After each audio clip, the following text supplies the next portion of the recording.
Programme timeline से गॾु आहियां असद मुमताज़। 8 फरवरी ते वॾी अदालत लॻंदी ऐं अवाम ॿुधाईंदो त अवाम सां केरु सचो आहे ऐं केरु सिसिलियन माफ़िया आहे। मुस्लिम लीग नून जे क़ाइद मियां नवाज़ शरीफ़ अॼु हिकु दफ़ो ॿीहर पंहिंजे पार्टी वर्करनि सां ऐं पंहिंजे टिकट होल्डरनि सां ख़िताब कंदे चयो आहे त असां इंतकाम नथा वठणु चाहियूं बल्कि एहतिसाब ज़रूरु चाहियूं था पिया। अॼु प्रोग्राम जे हिसे असां इन ते ॻाल्हाईंदासीं। गॾो गॾु ॻाल्हाईंदासीं त बिलावल भुट्टो ज़रदारी बि नून लीग खे पंहिंजे निशाने ते रखियो वेठो आहे। अॼु बि हुन बग़ैर कंहिंजे नालो खणी चयो आहे त सियासतदान चवनि था त उन्हनि लोड शेडिंग ख़तमु कई। अवाम पुछे थो त लोड शेडिंग कॾहिं ख़तमु थी, किथे ख़तमु थी।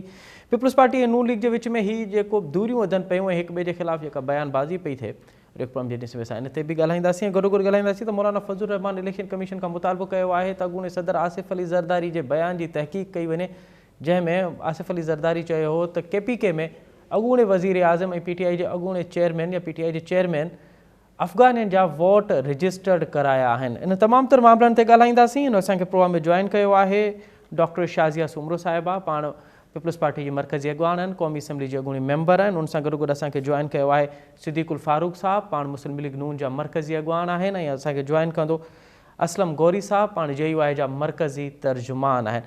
शाज़िया सुमरो साहिबा, अव्हां खां प्रोग्राम जो आगाज़ पिया कयूं। सभ खां पहिरियां त मिसाल इहो तासुर छो थो ॾिनो वञे त बिलावल साहब हिकिड़े पेज ते आहे, अॻूणो सदर आसिफ़ अली ज़रदारी साहब ॿिए पेज ते आहे। बिलावल साहब चए थो त इलेक्शन में डिले कंहिं बि सूरत में न थियणु घुरिजे। आसिफ़ अली ज़रदारी साहब चए थो पियो त अगरि 2-3 ॾींहं डिले थी वञे त को मसइलो न आहे। छा पार्टी में इख़्तिलाफ़ आहिनि? ऐं ॿियो इहो त अव्हां हीअ जेका चूंड आहे, हीअ जेका इलेक्शन आहे, अव्हां कंहिंजे ख़िलाफ़ु विड़ी रहिया आहियो? PTI जे ख़िलाफ़ु विड़ी रहिया आहियो, PMLN जे ख़िलाफ़ु विड़ी रहिया आहियो? ऐं अव्हांखे छो थो लॻे त 2018 जी हिकु दफ़ो ॿीहर माहौल साज़गार बणायो पियो वञे कंहिं ख़ासि लाइ? महिरबानी अदा। सभ खां पहिरीं ॻाल्हि इहा आहे जेकी इख़्तिलाफ़ात जी ॻाल्हि हले थी पई आहे बिल्कुलु ग़लति आहे। ॾिसो, आसिफ़ अली ज़रदारी साहब जेके आहिनि उहो ज़ीरक सियासतदान आहिनि, सीनियर आहिनि ऐं हुननि जो जेकॾहिं पूरी हिन सियासी नज़रिए ते नज़र आहे पंहिंजी, पर हुनजे ते डिपेंड करे थो त उहो उन्हनि इहो जेकॾहिं चयो आहे त 2-3 ॾींहं जेकॾहिं लेट थी वञे थी। छो जो तव्हां ॾिसो था हिन वक़्तु हालात जेके आहिनि उहे तव्हांखे कारो न कारो, छो जो एॾो डिले इलेक्शन कमीशन जो शेड्यूल ॾियणु या कुझु बि डिले करणु, एतिरो पाकिस्तान पीपल्स पार्टी जे बार बार इहो चवणु रिपीट करण में केतिरी देरि सां इहो शेड्यूल अनाउंस थियो आहे त 8 फरवरी जेका आहे उहा इलेक्शन जो डे आहे। पर उन में बि ॾिसो जेकॾहिं डिले थियण जो रीज़न छा हुयो, असांजी तरफ़ खां पाकिस्तान पीपल्स पार्टी जी तरफ़ खां या चेयरमैन बिलावल भुट्टो ज़रदारी साहब जी तरफ़ खां जेको बार बार इहो रिपीट थिए पियो त बाबा इलेक्शन जी तारीख़ ॾियो, इलेक्शन जी अनाउंसमेंट कयो। छो जो ॾिठो वञे त 90 डेज़ में, विदिन 90 डेज़ आइनी तौर ते इलेक्शन थी वञणु घुरिजनि, पर 90 डेज़ में जेकॾहिं तव्हां न कया आहिनि त छा रीज़न आहे डिले करण जो?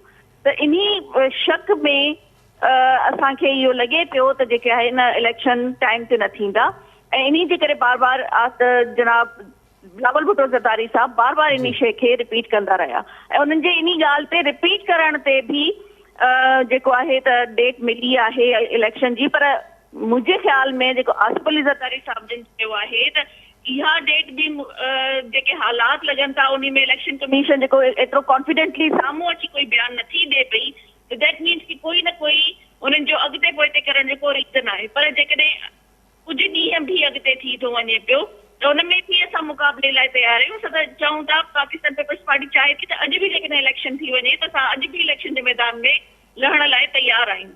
असां इन शइ में डिले नथा चाहियूं, छो जो असांखे ख़बर आहे त हिन वक़्तु पाकिस्तान जा हालात छा आहिनि, अवाम कहिड़ी कहिड़ी मुश्किलातुनि सां गुज़रे थी पई ऐं कहिड़ी कहिड़ी शयूं आहिनि जिन खे असां अॻिते वठी या कहिड़ी पॉलिसीज़ आहिनि जिन खे अॻिते करे असां इन्हनि हालातुनि ते क़ाबू करे सघूं था।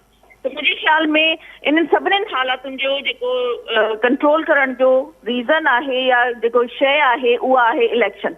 इलेक्शन थी वेंदी, हिकु गवर्नमेंट अची वेंदी सूबे में या वफ़ाक़ में, हिकु गवर्नमेंट अची वेंदी त उहो पंहिंजी पॉलिसीज़ जे हिसाब सां उन शयुनि खे टैकल कंदी ऐं उन शयुनि खे हैंडल कंदी। त शायदि साहब अव्हांखे हींअर बि लॻे थो पियो त किन सबबनि जे करे इलेक्शन अञा डिले थी सघे थी पई ऐं डिले जेकर थी पई सघे त उहा छा कंहिंखे फ़ाइदे ॾियण जे लाइ थी? ॾिसो त हिन वक़्तु जेका इलेक्शन कमीशन जी ख़ामोशी आहे उहा शक ऐं शुबहात खे वधाए थी पई। हिन वक़्तु जेकॾहिं तव्हां सभई जेकॾहिं अवाम जे साम्हूं बि ऐं सियासतदाननि जे साम्हूं बि ॾिसो, इलेक्शन जेकॾहिं अनाउंस थी वई आहे 8 फरवरी, त उहो जोशो ख़रोश असांखे इलेक्शन कमीशन जी तरफ़ खां या इदारनि जी तरफ़ खां असांखे छो नथो नज़र अचे। जी हिकु डेट ॾियण खां पोइ उहा हिकु गहमा गहमी जेका हूंदी आहे उहा नज़र नथी अचे पई, हिकु जोशो ख़रोश जेको हूंदो आहे उहो नज़र नथो अचे पियो। इहा इलेक्शन कमीशन जी ख़ामोशी जेका आहे उहा डाउटफुल करे थी पई त किथे न किथे कोई गड़बड़ आहे जंहिंजे करे इलेक्शन कमीशन हिन वक़्तु ताईं ख़ामोश वेठी आहे। त पोइ मूंखे छा पियो लॻे, इहो सभु कुझु कंहिं ख़ासि लाइ कयो पियो वञे? ॾिसो त इहा त कुझु बि चवणु मुंहिंजे ख़्याल में मां इहो सम्झां थी पई, इहो मुंहिंजो ओपिनियन थी सघे थो त कंहिंजे लाइ मैदान तयारु कयो वञे थो जंहिंजे पोयों इहा ख़ामोशी आहे। जेकॾहिं 2018 जी इलेक्शन खे कंपेयर कयो वञे हाणे जी 2023 जी इलेक्शन सां, त मुंहिंजे ख़्याल में शायदि उहो ई मैदान तयारु कयो वञे थो जेको 2018 में हुयो। ऐं असां चाहींदासीं त हिकु फेयर एंड ट्रांसपेरेंट इलेक्शन थियणु घुरिजे। पुराणे वक़्तु वांगुरु 2018 वांगुरु न RTF सिस्टम जेको आहे उहो फ्रीज़ थिए, न का धुंध छाइजे, न दॿा चोरी थियनि, न ई कोई इदारनि जी इन्वॉल्वमेंट थी। जेको अवाम जो फ़ैसिलो हूंदो असांखे मनवान क़बूल हूंदो। अच्छा, त अव्हां खे लॻे थो पियो अगरि 2018 वारी रिपीटेशन थिए थी पई त पोइ पीपल्स पार्टी जो स्टैंड छा आहे? मतिलबु तव्हां पोइ कंहिंजे ख़िलाफ़ु चूटू विढ़ंदो? त जॾहिं तव्हां इहो चओ पिया त 2018 वारी जेका प्रैक्टिस आहे उहा ॿीहर थिए थी पई, इहो तव्हां नथा सम्झो त इहो इलेक्शन खां पहिरियां ई अव्हां उनजी शफ़ाफ़ियत ऐं उनजे नतीजनि खे चैलेंज कयो था पिया? ॾिसो त इन शइ में ॾिसो इहे शक ऐं शुबहात जेके आहिनि, मां पहिरियां बि इहा ॻाल्हि कई हुई त उन्हनि इदारनि खे उहो चांस न ॾियणु घुरिजे जो माण्हुनि खे या कंहिं पार्टी खे इन शइ ते ऑब्जेक्शन हुजे या उहे पंहिंजो कोई रिजर्वेशन उन ते रेज़ करे सघनि। त मुंहिंजे ख़्याल में इहे शयूं क्लियर हुजणु घुरिजनि ऐं उन में उन इदारे इलेक्शन कमीशन हिन वक़्तु रिस्पॉन्सिबल इदारो आहे, उनखे अॻिते अची करे उन्हनि जेके बि क्वेरीज़ आहिनि उन्हनि खे क्लियर करणु घुरिजे। छो जो जेकॾहिं उन्हनि जी ख़ामोशी अञा वधंदी वेंदी त पोइ अञा वधीक ॻाल्हियूं जेके आहिनि उहे विचरंदियूं वेंदियूं ऐं कॉम्प्लिकेशन्स वधंदियूं वेंदियूं। त बहितर इहो ई आहे उहो इदारो अॻिते अचे ऐं अची करे सभिनीनि सां सेम रवैयो रखे ताकी जेका कंफ्यूजन आहे उहा ख़तमु थियणु घुरिजे। शाहिद सुमरो साहिबा, अव्हां असां सां गॾु ई रहिजो। असांखे जॉइन कयो आहे मुस्लिम लीग नून जो मरकज़ी अॻवान जनाब सिद्दीकुल फारूक साहब। ऐं उन्हनि खां मौक़े वठां वरी ॿीहर अव्हां वटि अचां थो पियो। सिद्दीकुल फारूक साहब, प्रोग्राम में खुश आमदीद। सर, सिद्दीकुल फारूक साहब, अब शाजिया सुमरो साहिबा पीपल्स पार्टी की मरकज़ी रहनुमा हैं और साबिक MNA हैं, वो तो ये कह रही हैं कि 2018 की जो प्रैक्टिस है वो रिपीट की जा रही है। जो माहौल 2018 में बनाया गया, जिस तरह से 18 के इंतखाबात में एक ख़ास मौके दिए गए और एक ख़ास माहौल बनाया गया, वो सेम अब किसी और के लिए बनाया जा रहा है। तो सर फिर डिफरेंस क्या होगा 2018 और 2024 के इंतखाबात में? बिस्मिल्लाहिर्रहमानिर्रहीम। बहुत शुक्रिया जी। पहली बात तो ये है कि पीपल्स पार्टी ने एक प्रोपेगेंडा मुहिम चला दी है और क्यों प्रोपेगेंडा मुहिम चलाई है उसकी वजह ये है कि इन्होंने जो कागज पे प्रोग्राम बनाया था उसके मुताबिक बहुत सी पार्टियों को साथ मिलाना था जी। इसके लिए ये पहले पंजाब में लाहौर में आके बैठे, फिर आगे पीछे भी राब्ते किए तो पार्टियों ने इनके साथ जाने से इनकार कर दिया जी। और उसकी वजह ये है कि उन पार्टियों का कहना है कि इन्होंने 15 साल में सिंध में कुछ नहीं किया और जब इन्हें 2008 से 13 तक हुकूमत मिली पूरे मुल्क की तो इन्होंने लोड शेडिंग और माशी तबाही और दहशतगर्दी कहीं किसी मैदान में ये कामयाब नहीं हुए। बेरोजगारी बहुत फैल गई, फैसलाबाद जैसे शहर बंद हो गए, इसलिए उन्होंने इनसे माजरत कर ली और ये तनहा हो गए बिल्कुल सियासी तौर पर जी। उन सब लोगों ने फिर मुस्लिम लीग नून की तरफ आना शुरू कर दिया और हमने भी जाहिर है कि उन्हें अपने साथ मिलाने के लिए सरगर्मी दिखाई तो वो तमाम लोग जो हैं वो हमारे साथ शामिल हो गए। खुद मुस्लिम लीग नून भी माशाल्लाह पॉपुलर जमात है जी। अब जब इन्हें ये वो बिलावल भुट्टो जरदारी साहब की वजारत उज़्मा का ख्वाब जो है वो पूरा होता हुआ नजर नहीं आया, तो उन्होंने सोचा चले अब मुस्लिम लीग नून को बदनाम नहीं कर, तो उन्होंने एक सेल बना दिया है, और वो सेल है कि मुस्लिम लीग नून के खिलाफ झूठा प्रोपेगेंडा, अफवाहें, स्लोगन, तो अच्छी बड़ी सियासी जमात को इन्होंने अब झूठ की फैक्ट्री बना दिया। जी भाई बात यह है कि आपके पीपल्स पार्टी के कुछ लोग इस तरह तोड़े गए हैं जिस तरह मुस्लिम लीग नून के 2018 के इलेक्शन में तोड़े गए थे। आपके लोगों को जेलों में डाला गया है, जी जिस तरह नवाज शरीफ साहब को, शहबाज शरीफ साहब को, हमजा शहबाज को, मरियम नवाज को, कैप्टन सफदर को, हमारे बड़े बड़े लीडरों को और सबको जो जेल में डाल दिया था। क्या आपके लोगों को जेलों में इस तरह डाला गया है? क्या आप कहते हैं 2018 का मामला जो है रिपीट हो रहा है? जी क्या कोई बाजवा जो है वो और किसी को तोड़ रहा है? कोई ऐसी बात नहीं है। लेकिन इन्हें जब नजर आता है कि अब इनका जो हाथ था वो उसकी ताबीर मुमकिन नहीं है, तो इन्होंने कहा चलो हम और कुछ नहीं तो इनको बदनाम तो करना, तो ये बदनाम करने की कोशिश कर रहे हैं। और ये मुझे इनसे हमदर्दी है, जी ये अच्छी बड़ी पार्टी को खराब कर रहे हैं। जो बिलावल भुट्टो जरदारी साहब का आला तालीम याफ्ता होने के साथ साथ अच्छी माँ की बेटे होने के साथ उन्हें जो नौजवान नस्ल के लिए आला अखलाक का पैगाम अमली तौर पर देना चाहिए था, वो देने की बजाय वो पीटीआई के खिलाड़ी के रास्ते पर चल पड़े हैं झूठ बोलने के लिए। तो ये अच्छी बात नहीं। सिद्दीक उल्फर साहब आप हमारे साथ ही रहिए। शादिया साहब अवां ॿुधो पिया, अवां मुझो आवाज़ अवां ताईं सही पियो अचे?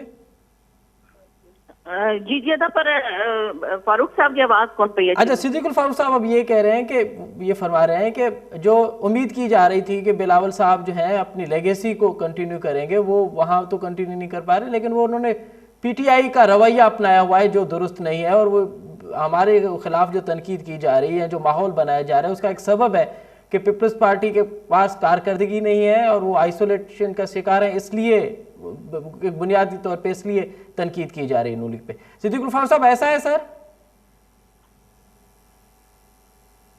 जी शादिया साहिबा।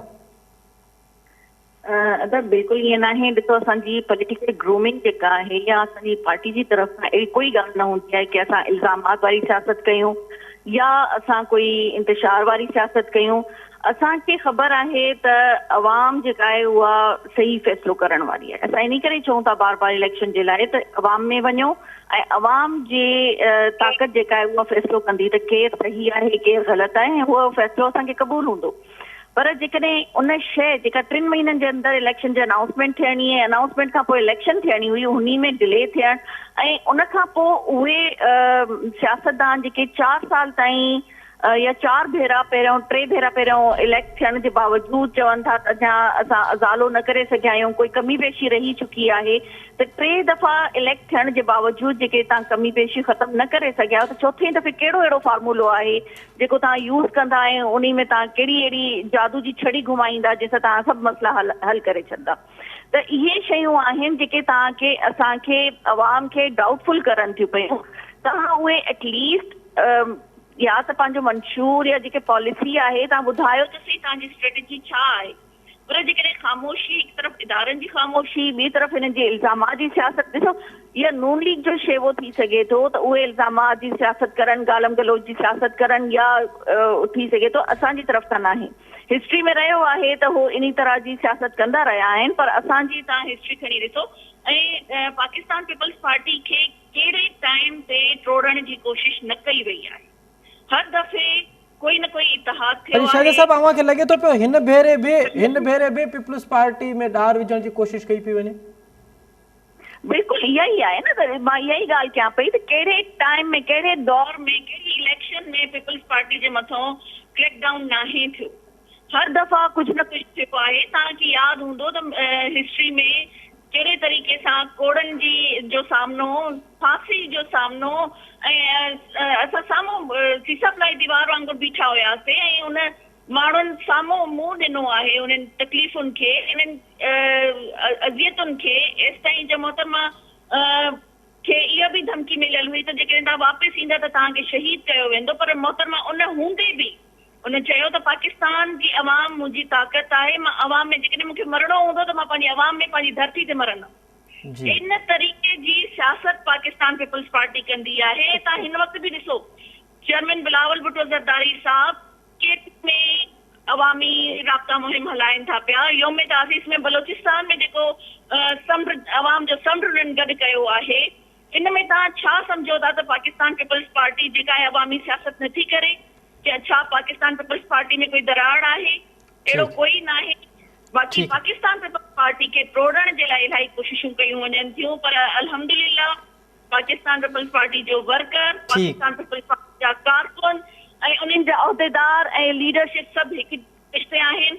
भले माण्हू कोशिशूं करे ॾिसनि, असां उन पेशे ऐं अवाम जे लाइ हर मसइले जे लाइ बीठल आहियूं ऐं अॻिते बि बीहंदासीं। शादिया साहिबा हमारे साथ गड ही रहे जो साईं सिद्दीकुल फारूक साहब। अब शादिया साहिबा तो दो बातें करी, एक तो उन्होंने कहा है कि हमें पीपल्स पार्टी को तोड़ने की कोशिश की जा रही है जो माजी में भी करते रहे। और सुन लिया सारा, ठीक है जी सर, मैं ये अर्ज करूंगा।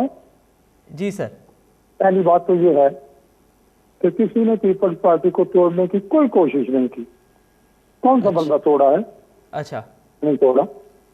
दूसरी बात ये है, बात ये अवाम की फरमा रही है कि पीपल्स पार्टी का आजकल यही बात सारे जो इनके अपना हैं गेस्ट आते हैं टॉक शो में, तो सारे यही बात ही करते हैं।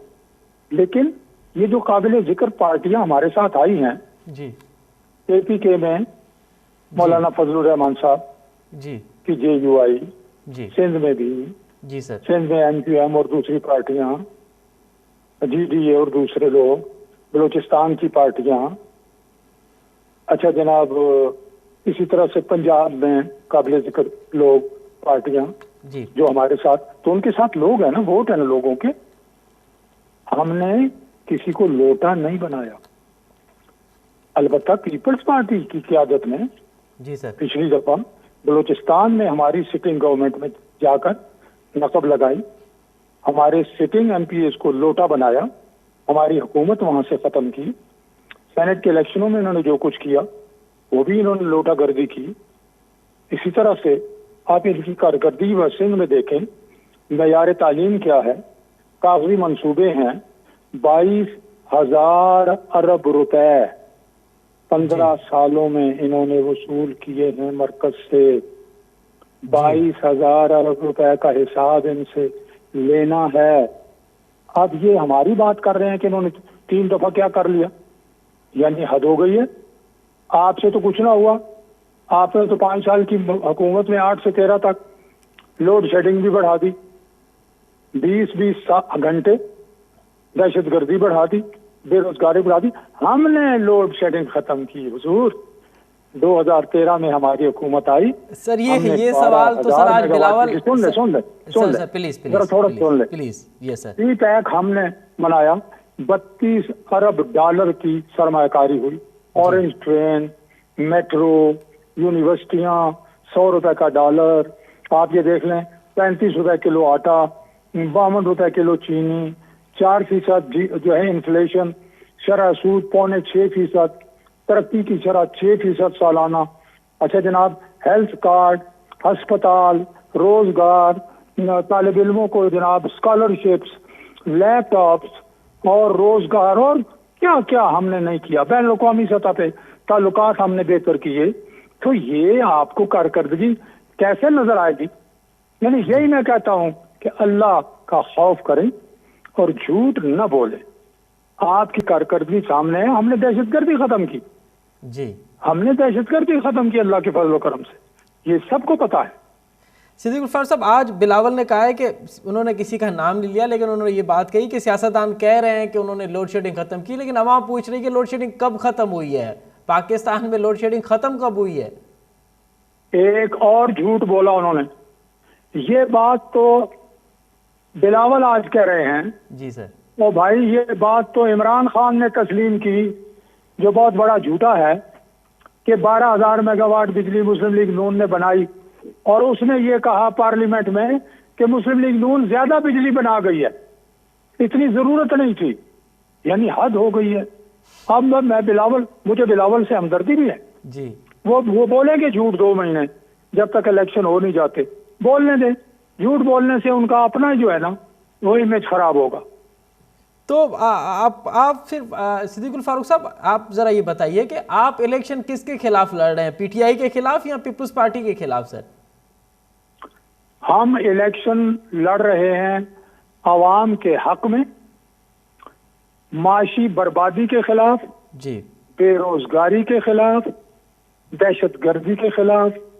हम इसके खिलाफ इलेक्शन लड़ रहे हैं कि पाकिस्तान को उस मकाम पर पहुंचा दिया इमरान खान ने 4.25 साल में जी। जो मुआहदे वो कर गए IMF के साथ, और जिस तरह से पाकिस्तान दिवालिया होने वाला था जी। और मुत्तहिदा गवर्नमेंट ने, PDM की हुकूमत और पीपल्स पार्टी ने मिलकर उस दिवालियापन से बचा लिया मुल्क को, वरना तो पता नहीं क्या हाल होता अब तक। ठीक। अब हम उस मुल्क को माशी तरक्की के राह पर डालेंगे ताकि दुनिया में मालूम हो कि पाकिस्तान एक बड़ा तगड़ा मुल्क है, पाकिस्तान तरक्की याफ्ता मुल्क है, पाकिस्तान के अवाम के मसाइल हल हों, दहशतगर्दी का खात्मा हो। हम अवाम को यही पैगाम दे रहे हैं, आप हमारे साथ आएं, हम इंशाअल्लाह अज़ीज़ आपको अमन देंगे, तरक्की देंगे, खुशहाली देंगे, रोजगार देंगे और हर वो चीज इंशाअल्लाह देंगे जिसका आपने अभी हमारा मुजाहरा जो नवाज शरीफ हुकूमत में 2013 से 2017 तक देखा।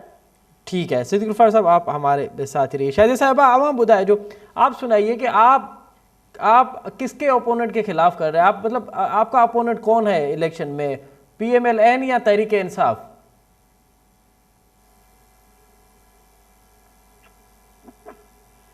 जी शादी साहिबा।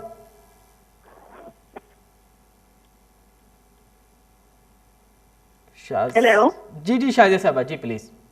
जी जी तव्हां क्वेश्चन रिपीट कजो। जी अवां कंहिंजे खिलाफ इलेक्शन पे विड़ो? अवां पंजाब में PMLN जे खिलाफ इलेक्शन पे विड़ो या PTI जे खिलाफ? अवां छा था समझो त अवां अवाम वटि वेंदो त अवाम खे छा ॿुधाईंदो त अवां खे अवाम वोट छो ॾे? ॾिसो, हिकु त मां सिद्दीकुल फारूक साहब सीनियर आहिनि, मुंहिंजा वॾा आहिनि, मां उन्हनि खे इहो चवंदे सुठो नथो लॻे जेको जिन तरह सां उन्हनि चेयरमैन बिलावल भुट्टो ज़रदारी साहब जे लाइ कॉमेंट कया आहिनि। मां उन जो भरपूर बुरे अंदाज़ सां मज़म्मत कयां थी पई त उन्हनि खे इहे ॻाल्हियूं न करणु घुरिजनि। जेको बि आहे उहो मैदान में ख़बर पइजी वेंदी, इलेक्शन में ख़बर पइजी वेंदी।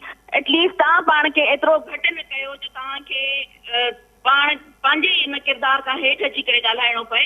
चेयरमैन बिलावल भुट्टो ज़रदारी साहब बिल्कुलु सही ॻाल्हि कई आहे। तव्हां उहो ॾींहुं ॿुधाए छॾियो जंहिं ॾींहं ते इलेक्शन लोड शेडिंग जेका आहे उहा ख़तमु थी हुजे। पाकिस्तान मां त लोड शेडिंग ख़तमु थी कोन्हे।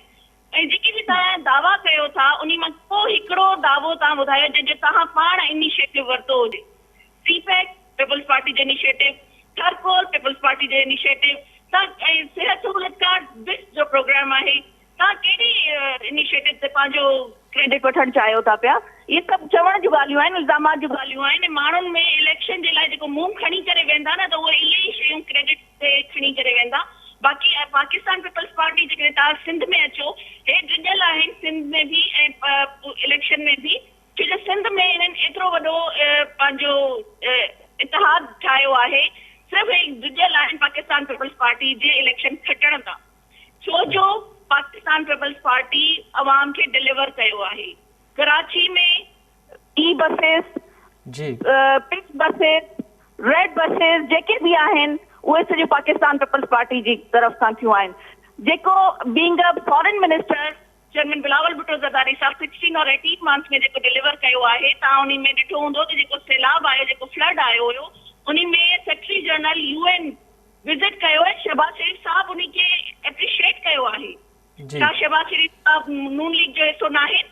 जेकॾहिं उहे इन्हनि शयुनि खे या उन इनिशिएटिव खे एप्रिशिएट करनि था, छा उहे उन्हनि खां डिनाए कंदा?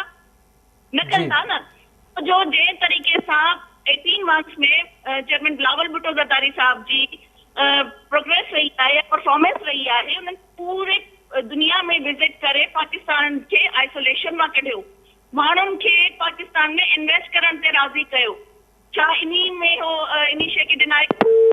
ठीक शाज़िया सुमरो साहिबा सां असांजी लाइन डिस्कनेक्ट थी वई है। सिद्दीकुल फारूक साहब, सिद्दीकुल फारूक साहब, आप मुझे सुन पा रहे हैं सर? मेरी आवाज़ आप तक आ रही है? अच्छा सिद्दीकुल फारूक साहब, अब ज़रा हम आते हैं, आज मियां नवाज शरीफ ने एक मरतबा फिर जो स्टेटमेंट दी है कि इंतकाम नहीं, कम से कम एहतसाब तो होना चाहिए।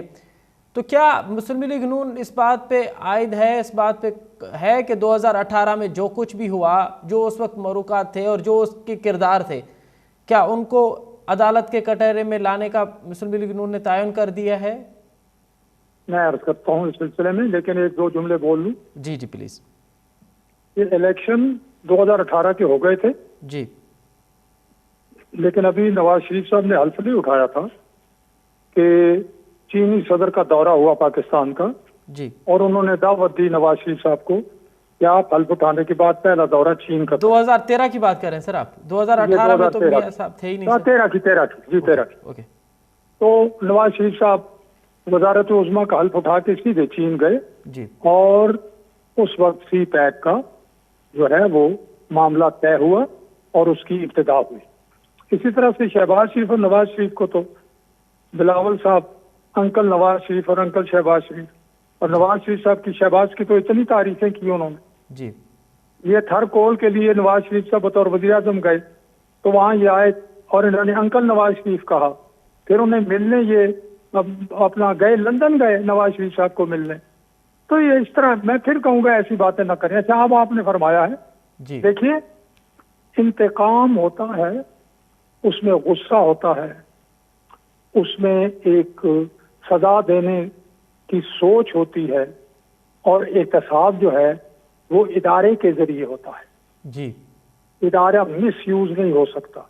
जी, पाकिस्तान में जिस तरह से पाकिस्तान के निज़ाम को तबाह किया गया, पाकिस्तान दो टुकड़े हुआ, पाकिस्तान से सियाचिन छिन गया, पाकिस्तान से कारगिल छिन गया, जी, पाकिस्तान को दहशतगर्दी में धकेल दिया गया, जी, पाकिस्तान को माशी तौर पर तबाह किया गया, पाकिस्तान में इंतखाबात को रद्द किया गया, ये वो चीजें हैं जो इदारों को गलत इस्तेमाल करके की गई।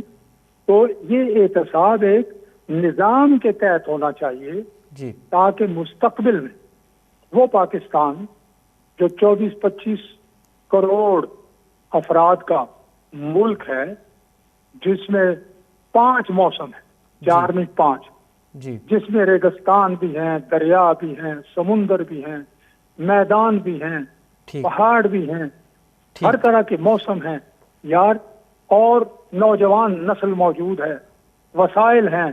बिल्कुल सही। वो पाकिस्तान इस तरह तो कशकोल उठा के भीख मांगता फिर रहा है, उसको जलील कर दिया गया। तो ये हमने करना है कि ये काम दोबारा ना हो। ओके, पाकिस्तान इस वक्त उस मकाम पर पहुंचा है जी, जहां अल्लाह बचाए, जहां बका और फना दोनों में से एक रास्ते पे अब जाएगा। अगर हम अब भी जी सर, अपना निज़ाम ठीक नहीं करेंगे, ऐसे लोगों का रास्ता नहीं रोकेंगे जो अपने इख्तियारात को मिसयूज करते हैं, जी, आइन को मिसयूज करते हैं, कानून की हुक्मरानी को तोड़ देते हैं, अगर उनका एहतसाब नहीं करेंगे तो फिर ये मुल्क ही नहीं रहेगा। खुदा न खास्ता, खुदा फिर खुदा न खास्ता हमारी आज़ादी नहीं रहेगी। बिल्कुल सही कह रहे हैं। इसलिए मुल्क और कौम के लिए इदारों के जरिए से शफाफ एहतसाब जरूरी है। ठीक है सिद्दीकुल फारूक साहब, इस पे हम और मजीद भी बात करेंगे, आप हमारे साथ ही रहिए। हमें ज्वाइन किया है असलम गोरी साहब, JUI के मरकजी तर्जुमान है। आज मौलाना फजल रहमान ने इलेक्शन कमीशन से एक मुतालबा किया है, उस पर ज़रा मैं उनका मौक़िफ़ ले लूँ। मैं दोबारा आपके पास आता हूँ। असलम साहब, प्रोग्राम में खुश आमदीद सर। जी मेहरबानी, शुक्रिया। असलम साहब, आपको क्यों लगता है कि आसिफ अली जरदारी साहब ने जो ये स्टेटमेंट दी है, इसमें कोई तजाद है, या आप समझते हैं कि बिल्कुल ये हकीकत पे मबनी है, इसमें मज़ीद तहकीकात होनी चाहिए? जिस पे आसिफ जरदारी साहब ने ये कहा था कि KPK में अफगानियों के वोट रजिस्टर्ड हैं जो गुज़िश्ता हुकूमत ने कराए। देखिए, आसिफ अली जरदारी साहब जो हैं वो पाकिस्तान के साबिक सदर हैं और उनकी मिसेज वज़ीर आज़म पाकिस्तान रही हैं और बड़ा अरसा उन्होंने ऐवान के आला हिस्सों में अपना क़याम किया है जी इक़्तिदार के आला ऐवानों में क़याम किया है, और वो इन सब चीज़ों को अगर कोई बात वो कर रहे हैं तो उस बात के पीछे कोई वजन होगा और किस दलील होगी, कोई दलाइल हो गए। तो हमारा कहने का मकसद, मौलाना साहब का कहने का मकसद सिर्फ ये है कि आसिफ अली जरदारी एक जिम्मेदार आदमी हैं, उन्होंने अगर बात की है तो उस बात की तहकीक की जाए, उसको सिर्फ बयान तक ना समझा जाए, उस बात की तहकीक की जाए, ताकि अगर ऐसा सिलसिला उनकी मालूमात के मुताबिक दुरुस्त है, और मेरा ख्याल दुरुस्त, तो फौरी तौर पर इनको ठीक किया जाए, फिर इसको ठीक किया जाए। क्योंकि हम जो 2018 में एक दफा नुकसान उठा चुके हैं, या मुल्क एक दफा नुकसान उठा चुका है, हम बार बार उसके मुतहम्मल नहीं हो सकते। मुल्क को साफ और शफाफ इंतखाबात दिए बगैर को सीधी पटड़ी पर नहीं चला सकते। इसलिए लाजम है कि इस मुल्क की जो असल क़यादत है, जो अवाम की क़यादत है, जिसे अवाम मुंतखब करते हैं, उसी को इंतखाबात में, फरवरी के इंतखाबात में आगे आना चाहिए, चाहे वो किसी भी पार्टी से ताल्लुक रखती हो, लेकिन वो अवामी नुमाइंदे हों। बिल्कुल सही। तो ये हमारा। अच्छा असलम साहब इस बात की जरा सर जरा इस बात जरदारी साहब ने देखिए। जी सर प्लीज आप जरा। जरदारी साहब ने जो बात की बड़ी बात है, और उसके फौरी तौर पर उसकी तहकीक करके उस पर अमल दरामद किया जाए, वोटर लिस्ट ठीक की जाए अगर ये दुरुस्त है बात उनकी। ठीक है असलम साहब, आपको भी लगता है कि केपीके में वाकई अफगानियों के वोट रजिस्टर्ड हैं? अगर हैं तो कितनी तादाद में हैं? आपको भी इस सवाल से कोई खदशात हैं? देखिए खदशात तो हमें बहुत है। मैं तो वहाँ जलसा भी नहीं कर सकता हूँ, मैं वहाँ जुलूस भी निकाल सकता हूँ, मैं वहाँ कार्नर मीटिंग भी नहीं कर सकता हूँ, और ये दोस्त जो हैं पीटीआई के दोस्त हैं, वहाँ बड़े बड़े जलसे भी कर रहे हैं, बड़ी बड़ी रैलियां भी कर रहे हैं, प्रोग्राम भी कर रहे हैं, तो इनको तो कोई खदशा नहीं है। तो साफ ज़ाहिर है कोई तो है ना जो हमें करने नहीं दे रहा और इनको खुली छुट्टी दे रहा है। तो मेरा ख्याल इसकी तहकीकात होनी चाहिए। और इन्होंने बहुत से लोगों को जो जेलों से रिहा किया, और जो उस वक़्त की एस्टेब्लिशमेंट ने और उस वक़्त की हुकूमत ने मिलके जो उन लोगों को रहा किया, जिनको बड़ी मुश्किल से हमने ऑपरेशन कर जो है गिरफ्तार किया था, तो मैं समझता हूँ जब उनको रहा किया, आज वही अमन अमान का मसला पैदा कर रहे हैं। परसों 25 नौजवान हमारे शहीद हुए फौज के। तो इसकी फिलफौर तहकीकात होनी चाहिए, और इन लोगों को बिल्कुल ऐसे लोगों को फौरी तौर पर गिरफ्तार किया जाए। तो असम साहब पीटीआई तो ये कह रही है, असम साहब पीटीआई तो ये कह रहे हैं कि उनको तो लेवल प्लेइंग फील्ड 0 दिया गया है, बाकी जमातों को तो खुल के कह रहे हैं। आप कह रहे हैं कि आपके साथ भी लेवल प्लेइंग फील्ड का मसला है? हजूर हमें तो मिला ही कुछ नहीं है। हमें तो रोजाना आपके सामने वजीर दाखिला बैठ के कहता है कि आपकी जान को थ्रेट है, हमें सबको थ्रेट है। तो ये तो कोई सूरत हाल नहीं है। हम तो फिर कैसे अवाम तक जाएंगे, कैसे अपने लोगों तक पहुंचेंगे, कैसे वोटर तक पहुंचेंगे? वहां आपको सामने परसों रात को जो हमला हुआ है, फौज की चौकी पे हमला हुआ है और पूरी चौकी उड़ा दी गई है। तो मुझे ये बताएं ऐसे हालात में लेवल प्लेइंग फील्ड क्या होता है? यही तो है ना कि आप अपना अमान दें, आप अवाम को ये इत्मीनान दिलाएं कि आप घर से बाहर निकल के अगर वोट कास्ट करने जाएंगे तो आपकी जानो माल की हुकूमत जिम्मेदार है। हम तो कुछ और नहीं मांग रहे, हम यही चाह रहे हैं कि हुकूमत अपना अमान दे और आवाम को ये सहूलत मिलनी चाहिए। असलम साहब आपको इलेक्शन मुहिम करने की इजाजत कौन नहीं दे रहा? सूबाई हुकूमत, वफाकी हुकूमत, कौन? वफाकी हुकूमत ने जो थ्रेट जारी किया है, ये थ्रेट आज से नहीं है, बहुत अरसे से आ रहे हैं। हमें एक साल से बाकायदा लेटर आ रहे हैं, रिटर्न में लेटर आ रहे हैं, लेकिन इस दफा तो उन्होंने बाकायदा प्रेस कॉन्फ्रेंस की है। और जब वजीर दाखिला प्रेस कॉन्फ्रेंस करता है तो वजीर दाखिला के अंडर बहुत सी एजेंसियां होती हैं, तो वो ऐसे कोई कच्ची बात नहीं करेगा मीडिया पे बैठ के, पूरी दुनिया का मीडिया उसको सुन रहा है। तो मैं समझता हूँ फौरी तौर पे ना सिर्फ ये कि वहाँ का माहौल ठीक किया जाए, वहाँ का अमन अमान बहाल किया जाए, बल्कि हमारी क़यादत को भी बाकायदा एक को सिक्योरिटी दी जाए। इससे कबल हाफिज अब्दुल्ला के साथ वाक़या हो चुका है, बाजोड़ में हमारे 80 के करीब इस वक्त लोग हो चुके हैं जो शहीद हुए हैं। उसके बाद हमारे 25-30 आदमी शहीद हुए हैं। अभी 3 दिन पहले अपना नौशहरा सिटी में 3 आदमी एक क्लिनिक में वालिद, बेटा और दामाद तीनों को शहीद कर दिया गया। तो ये क्या हो रहा है भाई? ये तो फिर कैसे हम आवाम तक पहुंचेंगे? ये कैसे अपना जो है, जब तक मैं अपने वोटर तक पहुंचूंगा नहीं, जब तक आवाम तक पहुंचूंगा नहीं, उनको अपना मंशूर नहीं दूंगा, तो उनको अपना मैन्युफैक्चर नहीं दूंगा, तो फिर कैसे मैं इलेक्शन में जाऊंगा? बिल्कुल सही कह रहे हैं। ये है हमारे लिए लेवल प्लेइंग फील्ड, यही है और कुछ नहीं। दूसरा ये है कि आपको पता है इस वक्त शदीद बर्फबारी शुरू और सर्दी शुरू हो गई है, और बर्फबारी शुरू हो रही है, तो जो जितने ठंडे इलाके के लोग होते हैं वो सब के सब गर्म इलाकों में शिफ्ट हो जाते हैं, और उसमें मुतासर भी हम हो रहे हैं, चाहे केपीके हो, चाहे बलूचिस्तान हो, चाहे ठीक। फाटा के इलाके हों, मुतासर सबसे ज्यादा हम हो रहे हैं। हमारी ज्यादा सीटें उन्हीं इलाकों से आती हैं जहाँ वो इस वक्त बर्फबारी की जिद में है। तो इसलिए हम ये सारे तहफ़्फ़ुज़ात रख रहे हैं इलेक्शन कमीशन के सामने भी, आवाम के सामने भी, आपके मौक़र चैनल्स के जरिए कौम तक अपना मैसेज भी पहुँचा रहे हैं। बहुत बहुत शुक्रिया असलम गौहरी साहब, आपने तफसीली तौर पे अपना मौक़िफ़ दिया और आप कह रहे हैं कि आसिफ अली ज़रदारी साहब ने जो बयान दिया है उस पर तहकीक होनी चाहिए। सिद्दीक़ गुलफ़ार साहब, आप मुझे सुन पा रहे हैं सर? मेरी आवाज़ आप तक आ रही है? सिद्दीक़ गुलफ़ार साहब, एक बात जो मुसलसल नून लीग की क़यादत से पूछी जा रही है कि वे वोट को इज्जत दो वाला जो नैरेटिव था वो इस मरतबा नज़र नहीं आ रहा, सुनाई नहीं दे रहा सर। जी, वोट को इज्जत दो के माने यही हैं जी कि इंतखाबात में धांधली न की जाए जी और इंतखाबात फ्री एंड फेयर हों और अवाम का फैसला कबूल किया जाए। जी जिस तरह से नवाज शरीफ साहब के खिलाफ अदलिया इस्तेमाल की गई, जिस तरह से नैब इस्तेमाल की गई, वो अवाम के वोट की तौहीन है। जी तो जब मुंतखब हो जाएं कौम के रहनुमा, फिर उसके बाद ये जो काम किया गया जजों को इस्तेमाल करके, जी नैब को इस्तेमाल करके, ये अवाम के वोटों की तौहीन है। सिद्दीक़ गुलफ़ार इसलिए साहब, कहा जा रहा है जी सर, जी सर, कि वोट को इज्जत दो, अवाम का मैंडेट तस्लीम करो। तो वही हमारा मौक़िफ़ है, उसी के तहत हम इलेक्शन में जा रहे हैं। और ये जो नवाज शरीफ साहब ने कहा कि एहतसाब होना चाहिए, तो बिल्कुल इदारों के जरिए बेलाग एहतसाब जो है वो भी वोट को इज्जत दो के प्रोग्राम का ही हिस्सा है। सिद्दीक़ गुलफ़ार साहब, नून लीग इस वक्त कहाँ पर है? एंटी इस्टेब्लिशमेंट है या प्रो इस्टेब्लिशमेंट बन चुकी है? हम pro Pakistan, pro constitution, pro law और प्रो डेमोक्रेसी।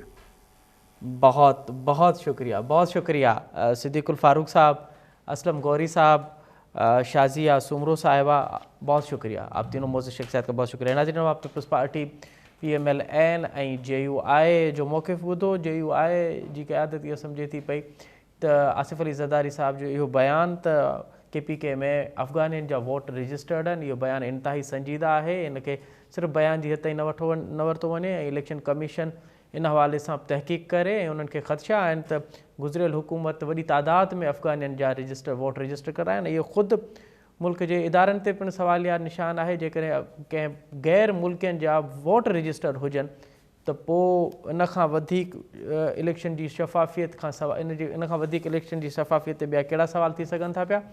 प्रोग्राम ॿुधो। हाणे इहो मामिलो इलेक्शन कमीशन ते छॾियूं था पिया त उहे हिन मामले ते करे तहक़ीक़ थी करे ऐं मुस्लिम लीग नून जो इहो चवनि त वोट को इज़त दो जो इहो ई मतिलबु आहे त अवाम जो वोट चोरी न कयो वञे, अवाम जे वोट जो एतिराम कयो वञे। मुस्लिम लीग नून इन वक़्तु ताईं उन ई मौक़िफ़ ते क़ाइमु आहे। ॾिसणो इहो आहे त मुस्लिम लीग कॾहिं थी इन मौक़िफ़ ते अञा ते वधीक क़ाइमु रही सघे। प्रोग्राम में वक़्तु पई पुॼाणी थो पहुचे। असद मुमताज़ रेड खे ॾींदा इजाज़त। सदाईं गॾु।